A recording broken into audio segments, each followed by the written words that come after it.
Bonjour et bienvenue dans votre magazine d'actualité en Saintonge. Cette semaine, le quartier de la Fenêtre à Saintes a reçu 77 grands arbres provenant d'Allemagne. Ces travaux s'inscrivent dans un vaste projet de rénovation urbaine de Saintes.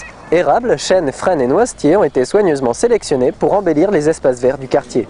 Ce mercredi 29 février, dans le quartier de Boiffier-Bellevue, un nouveau local dédié au travail de mémoire des habitants vient d'être inauguré pour les associations du quartier. Baptisé la Maison des Souvenirs, un petit coin de partage, ce lieu de rencontre permettra aux initiatives et différentes générations d'habitants de se retrouver sur des projets culturels en commun. Nous sommes là sur effectivement un départ de recueil de la mémoire. Donc il y a eu une dizaine d'interviews qui ont été faites. Il va y avoir des ateliers qui vont être mis en place. Quand vous avez déambulé, il y a déjà une pièce sur la boîte à images et il va y avoir la construction de boîtes à lettres. Alors boîtes à lettres avec tout l'imaginaire qu'on peut y penser et qu'on veut y donner et qui vont être mis dans des lieux stratégiques du quartier Boiffier et aussi Bellevue. Jeudi 1er mars 2012 à Saintes était organisé sur le site du Vallon un café de chantier pour la présentation des travaux de construction de 22 logements sociaux. Suite à la démolition en 2008 de la cité de la Berlingue, le programme de rénovation urbaine se poursuit par ce nouvel ensemble architectural destiné à redorer l'image du quartier. La livraison de cet ensemble est prévue pour l'été 2012 et devrait répondre aux demandes de logements sociaux reçues par les organismes HLM de la ville de Saintes. Ce lundi 5 mars 2012, à Saint-Jean-d'Angély, avait lieu à l'Abbaye Royale la restitution du diagnostic de l'Agenda 21. Ce diagnostic a été élaboré avec les partenaires locaux et la population angérienne suite à 3 réunions publiques qui s'étaient déroulées à l'automne dernier. Ces différentes rencontres ont permis de construire ensemble une analyse du territoire de Saint-Jean et de faire un état des lieux de la commune au regard des enjeux du développement durable. L'atout de Saint-Jean-d'Angély, c'est quand même le cadre de vie, donc en fait son potentiel et ses richesses en termes d'offres et de qualité de vie, il va falloir qu'elles les mettent au service d'un développement économique qui permette justement de dépasser aussi ce cadre-là. Les Angériens ont une connaissance d'usage de leur territoire qui vient compléter la donnée statistique pure et dure. Le développement économique va être central bien entendu puisqu'on est sur une ville justement qui accueille un public qui est soit âgé, soit en fin de carrière. Donc on a besoin de redynamiser ce territoire, donc d'apporter une offre économique qui soit à la hauteur. Il existe aujourd'hui un très grand nombre de filières qui peuvent justement permettre à Saint-Jean-d'Angély de se développer dans ce sens. La filière durable, avec toute la partie réhabilitation, on est sur des métiers qui ne sont pas délocalisables, où on a des compétences nationales qui sont importantes. Donc on peut vraiment miser sur ce type d'entreprise, de développement. Il y a d'autres filières autour des nouvelles technologies qui peuvent être développées en local également. Donc ce potentiel économique va aussi conditionner l'attractivité du territoire et inversement, si le territoire est en capacité de proposer des services et un environnement propice à un public différent, plus jeune, avec des enfants, des couples, là on va être aussi sur des entreprises qui vont vouloir s'implanter sur un territoire qui accueille ce type de population.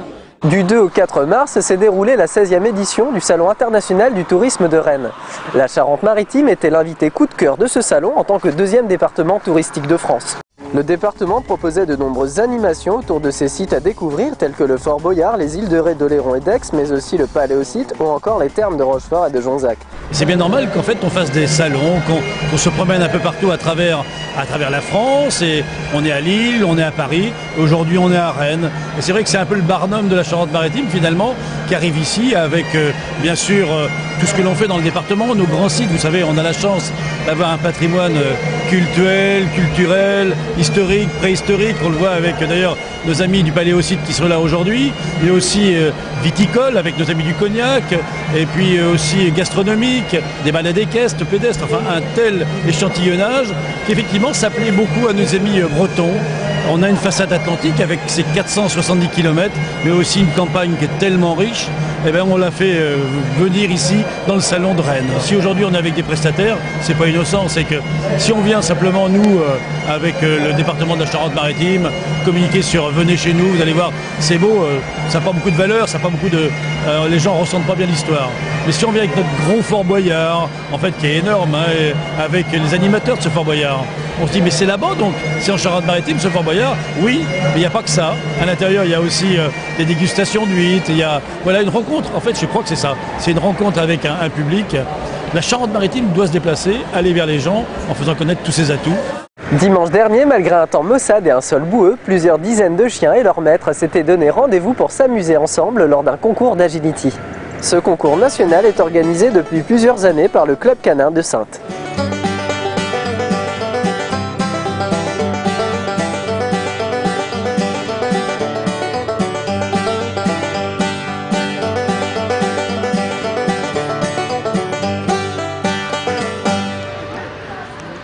Des dizaines de tentes étaient plantées sur les abords du stade du centre sportif de la Boinarderie à Saintes ce dimanche 4 mars. Plus d'une centaine de canidés ont sorti les griffes pour être agiles dans la boue et sauter, grimper ou passer des obstacles sous les ordres de leur maître bipède. Des obstacles imposés qu'il faut passer dans un certain ordre et le plus vite possible, c'est le principe de l'agility, une discipline d'adresse plus que de vitesse, ouverte à tous les chiens. Jeu éducatif par excellence, cette discipline s'appuie sur l'entente et la complicité parfaite du duo maître-chien. Le but de l'agility, c'est un parcours qui est déterminé par le juge. Alors, il peut faire entre 135 et 180 mètres avec un nombre d'obstacles. L'objectif, c'est de l'adresse, passer tous les obstacles sans faire tomber de barre du jeune d'une part, et les passages de ce qu'on appelle les passages de zone. C'est mettre un pied dans la montée, un pied dans la descente. Les zones sont déterminées par une couleur rouge. Et l'objectif, c'est de faire sans faute. Voilà. Chaque pénalité est comptabilisée par 5 points. Si un chien refuse 3 fois un obstacle, il est éliminé. Et évidemment, le plus rapide gagne. Enfin, cette semaine, du 8 au 11 mars, ne manquez pas le festival Dire le Monde à Saintes, organisé par la coopérative associative Arc-en-Ciel Théâtre, avec un concert citoyen de Zebda et Gary Greux. Rendez-vous à partir de 19 h à l'espace Mendès France.